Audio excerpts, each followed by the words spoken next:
Hello friends, मैं निशांका जान आपके सामने शिक्षक भर्ती से रिलेटेड आज गुड न्यूज देने जा रही हूँ। सेंट्रल लेवल से निकली हुई है जो AEES शिक्षक भर्ती है, एटॉमिक एनर्जी एजुकेशन सोसाइटी परमाणु ऊर्जा शिक्षण संस्था जो है, उसमें आपकी वैकेंसी निकली हुई है PRT की, TGT की, PGT की और आपकी बाल वाटिका की। तो इनमें क्वालिफिकेशन क्या होगी, एज क्या होगी और आवेदन कैसे करेंगे, इन चीज़ों पर हम डिस्कस आज करेंगे। तो इसमें से आपकी PRT की वैकेंसी है वो बेटा निकली है 580 निकली हुई है, जिसमें आपके म्यूजिक और अदर है। ठीक, इसके बाद इसके वेतन की बात की जाए तो लेवल 6 जो होती है entry excel, level 7 salary scale, level 8 है आप सिलेक्शन स्केल जो 35,400 से 11,24,000। ठीक, इस प्रकार है, आप ये लिखा है, आप जहाँ देख लीजिएगा। इसका एज जो होती है ये 30 ईयर तक। इसके बाद 5 ईयर की छूट जो गवर्नमेंट के अकॉर्डिंग जो रूल है गवर्नमेंट का, उसके अकॉर्डिंग आपको 5 ईयर की छूट मिलेगी, जिसमें से SC ST OBC और EX जो होते हैं आपके सर्विसमैन और PWBD और जो फीमेल कैंडिडेट के लिए 5 ईयर की छूट मिलेगी जो गवर्नमेंट के अकॉर्डिंग है। इसके बाद क्वालिफिकेशन की बात की जाए कि PRT में क्वालिफिकेशन क्या है, तो क्वालिफिकेशन में आपको 10+2 में 50% होने चाहिए, या फिर आपको एलिमेंट्री एजुकेशन मतलब आपके पास BLED या DLED होना चाहिए, या फिर आपके पास स्पेशल एजुकेशन जो दो साल का होता है जो भी RCE के तहत हो। इसके बाद आपके पास हिंदी और इंग्लिश में टीचिंग करने का मतलब गुण हो, मतलब आप हिंदी और इंग्लिश दोनों में टीच कर सकते हो। इसके बाद आपके पास कंप्यूटर की नॉलेज भी होनी चाहिए। ठीक, ये आपके PRT के लिए हो गया। इसके बाद आपकी बाल वाटिका की बात की जाए तो यहाँ पे 55 पोस्ट जो है कम ज़्यादा भी हो सकती है, इसमें कोई फिक्स भी नहीं है।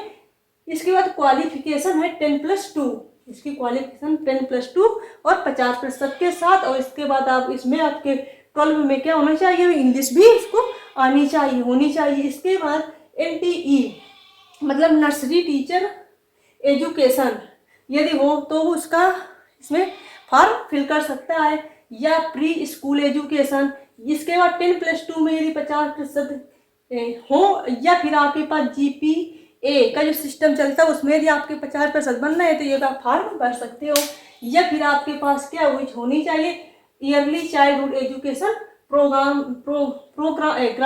इसके बाद आपको हिंदी और इंग्लिश में भी अध्ययन आना चाहिए, हिंदी और इंग्लिश की भी टीच होनी चाहिए। इसके बाद आपके BEd में यदि आपके पास ये नहीं है तो आप BEd का क्या होना चाहिए, नर्सरी, BEd में नर्सरी होनी चाहिए, तो आप ये फॉर्म फिल कर लोगे। इसके बाद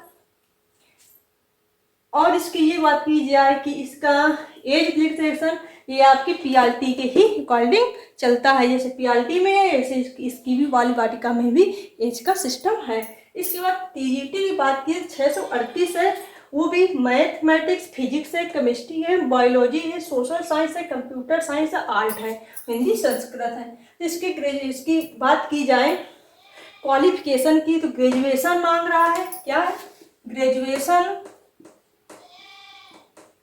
बीएड में भी 50% और वो भी मेन सब्जेक्ट, उसका मेन सब्जेक्ट में क्या होना चाहिए 50% अंक होने चाहिए, या फिर उसके पास स्पेशल एजुकेशन होना चाहिए और BEd होना चाहिए 50% के साथ, और इसके साथ उसको कंप्यूटर की नॉलेज भी होनी चाहिए इतना उसके लिए है। या तो आपके पास BEd हो और BEd मतलब ग्रेजुएशन हो, BEd हो और 50% अंक हो उसके मेन सब्जेक्ट में, या फिर उसके पास ग्रेजुएशन हो, BEd हो भी हो स्पेशल एजुकेशन वाला, उसमें 50% उसके अंक होने चाहिए, तो वो भी मतलब इसमें फॉर्म फिल कर सकता है, और उसको कंप्यूटर की नॉलेज भी होनी चाहिए। इसके बाद इसकी एज की बात की जाए तो वही PRT में जो हमने बताई थी वही पूरा इसका मामला है PGT में भी। इसके बाद TGT की बात की जाए तो इसमें 228 हैं। इसके बाद पोस्ट इसमें English, Hindi, Marathi, Tamil, physics, chemistry, mathematics, political science, commerce. और इसमें से जैसे PGT में क्वालिफिकेशन की बात की जाए तो पीजीटी में ये है कि आपका पीजीटी में 50% होना चाहिए। ग्रेजुएशन जो क्या जैसे इंग्लिश से भरना है तो इंग्लिश से होना चाहिए उसका ग्रेजुएशन। इसके बाद जैसे हिंदी में भरना है तो उसका ग्रेजुएशन हिंदी में और उसका पीजीटी कितना हो चाहिए 50% होने चाहिए। इस प्रकार आपको ये फॉर्म फिल करना है और आपको हमने संपूर्ण जानकारी, चाहे आपका पीआरटी हो, टीजीटी हो, पीजीटी हो और बाल वाटिका हो, इन सभी का हमने डिस्कस कर लिया है। तो पढ़ते रहिए, स्वस्थ रहिए, मस्त रहिए और जॉब पाते रहिए, यही आशा है आप लोगों से। Thank you so much, take care, bye bye.